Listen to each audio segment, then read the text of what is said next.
En la esquina azul ha peleado contra los equipos de la Wildcard y ha evitado a cientos de paparazzis para llegar hasta aquí. Celebrity.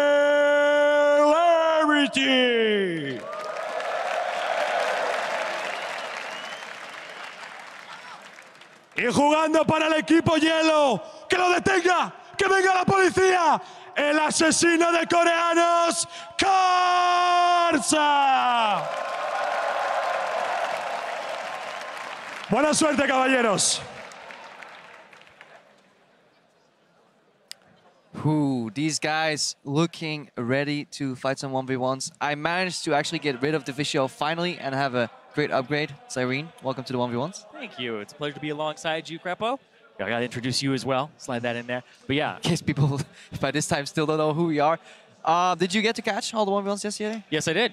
Yeah, I did. I was very surprised at the fact that both Doublelift and Bjergsen got knocked out the finals from last year. I got to catch up with Doublelift a little bit afterwards, and he was saying like they didn't practice too much for it. Him and Bjergsen both kind of took it a little bit easy, but as soon as they lost, they were like, damn, we should have taken this seriously. And that's what you have on the luxury of day two. They got to see everything. Talking to Doublelift this morning as well. At the same time, I was like, bro, what went wrong? Like, you did everything wrong in that all-in. And he basically said the same thing. I don't think I could have played it any worse in that particular situation. Basically, according to him, what happened was he was going to win 100% on the CS. Always, huh? But he wanted to fight like a man.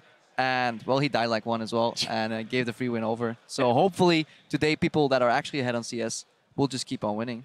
Yeah, and the fact that we also see you know, people go for those bloody kills when you could have just ended it that way so easily. But the picks, I want to see how they adapt, because we are seeing things like Twitch, like LeBlanc, some people pulling out Jace. Varus is becoming a big pick. The Draven as well is actually Celebrity's big pick. He's known for things off meta like Draven, Lucian, and Kalista. So those may be banned against Celebrity. Yeah, I'm definitely loving the Varus picks because there's two ways that you can just trade on champions through minions with the Q and the E that you can actually just get the double value off. It's a great champion that gets to 100 CS. And when your opponent gets a little cocky, just pop it in the head with the ulti and then you just win that trade. Yeah, Varus has been incredibly good, able to like chunk people out as well. LeBlanc, Caitlyn. Caitlyn's big one on the ban category, #1 right now. Syndra, you expect it to be off the table as well? I mean, we're looking at Kennen, Nasus, just yeah, like there's going to be something up. There's a few too many picks available, but it all depends what style they want to play. There is a little bit of rock, paper, scissors going on. Obviously, it also depends on kind of what runes these guys are running. We're going to try and follow that a little bit more closely. That is something we maybe skipped over too much yesterday. And just have a bit of insight of like why these players are making these decisions, because it is as Mithy is saying, sometimes they're just in the moment and they're also not thinking straight all the time because they're so busy with CS. Yeah, I actually remember when we had the 1v1 mode actually on live. Every time I played it, like you play a ton of League of Legends, but you actually feel your heart in your chest because every little thing you do, you don't have people to back you up. You make one mistake. Can't blame your team. Yeah, you can't blame your team. It's all on me at that point. You are your team. Thanks. But I'll mess it up, and then you know the guy, it's just purely outplay, outskill, and they can punish you really hard for the next 2 minutes off of one mistake. And again, if you're wondering why these hovers happen until the end, despite it being blind pick, it's because these players are sitting right next to the screen where it's happening. They can look up and look at the player cams, look for reactions, and look at the last seconds champion switches here. Karsa peaked. I don't think Celebrity actually peaked. No.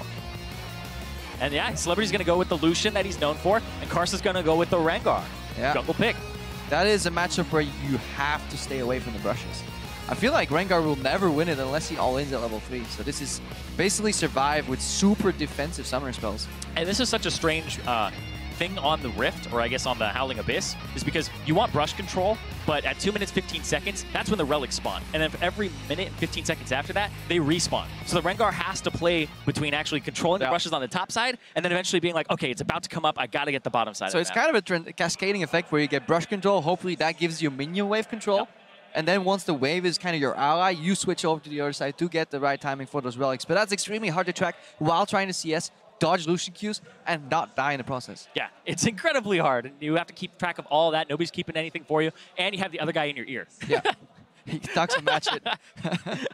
Players actually haven't really been using it too much. I want to see more like, especially from support mains, because they're so used to like not having to do much in the game. So mental warfare, like you're already disadvantaged. You can't CS very well. You're going up against a better player. So I really hope that Mata later on when he goes up against Faker starts using that. And I know a lot of these guys take it very seriously. Talking about Mata against Faker, he really, really wants to actually win that. He loves the Howling Abyss. He loves being able to play on it.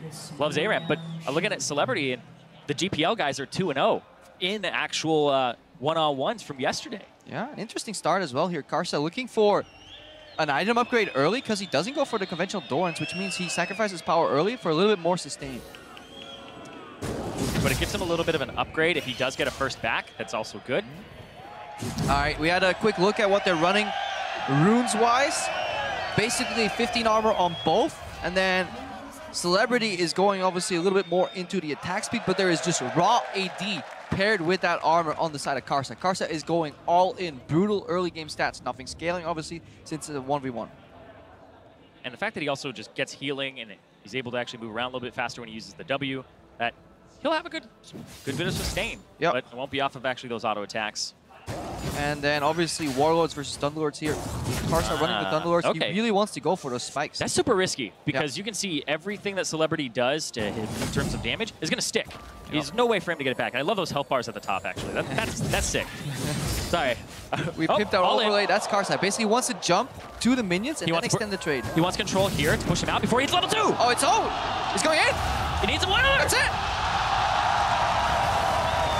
Man. We can analyze these matchups all you want, but if you don't stay away from a level 2 Rengar, you're just gonna die. Yeah, jumped through the bush, had complete control of the spot. On Reckless's face. It's my turn already, man.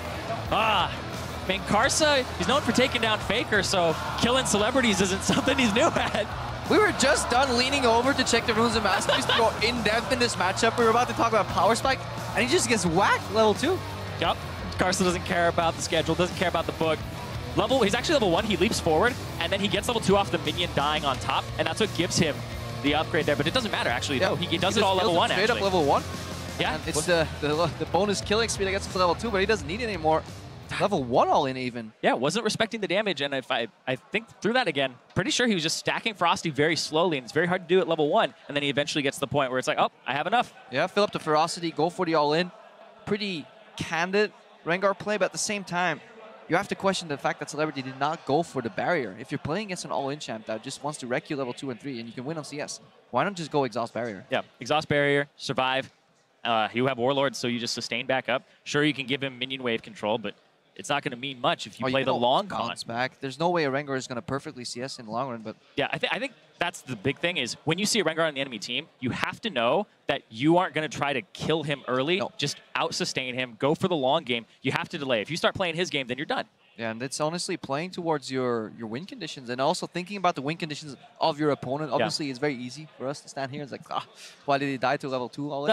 Or level 1 all in, rather. But I think we both probably would have died anyways. Yeah, and I was talking about, like, you feel your heart in your chest and there's just so much tension because everything you do, one misstep, one step to the left too far, etc., actually costs you so much. But you make those mistakes all the time, and then the other person on the other side, it's such a strange concept, but that's a human being that's also thinking all about these situations. They will see your misplay. They will punish you for your misplay. And you have to respect that, right? You're playing against professional players. The crowd, oh my God, the tension on top of that too. It stacks. It really does stack. Could have been a precursor for Reignover as well later on because he was leaning towards that Rengar so heavily in the tournament. He's been playing tank Rengar. I doubt he's going to do the tank Rengar in the 1v1s, but now Reckless will definitely have to watch out for that because he just got the first-hand look as he was sitting in his pod looking at the screen, what could happen to him in the next game. Yeah, so the Rengar may be banned. I think that it is actually an incredible champion in this mode, incredibly powerful. So, with what happened if he actually had gone first, wouldn't have seen the power. Who knows? Yeah. But I was talking to him a little bit earlier as well, and he said he was very well prepared. Reckless played around 50 matches in total against in 1v1? SOAS. Yeah, in 1v1 prep. So they haven't been prepping for Summer's Rift at all. There we see them on the screen, guys, as well. They're setting up. I don't think anybody was ready for this match to end after 2 minutes. So we're just giving the players some time. We're fetching the new guys. It's like, Ibai, get your voice back together. Dash, you guys ready for this? So they're warming up. They're walking up the stage right now. So we're obviously cycling these players.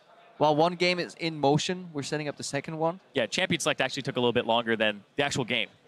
So not expecting that, but Karsa went for it, and he recognized that was the way he was going to win. I want to see if it holds up for him as he progresses in the tournament. Yeah, definitely showed no hesitation. Yeah, that's Karsa though, right? Karsa was the LMS Summer Split MVP coming in. He's been such a pivotal piece of that squad that Flash Wolves came out #1 off of his aggressive play. They were able to actually overtake J-Team in a 3-0 as well and made Worlds. They did fantastic off of his back. They're doing good so far.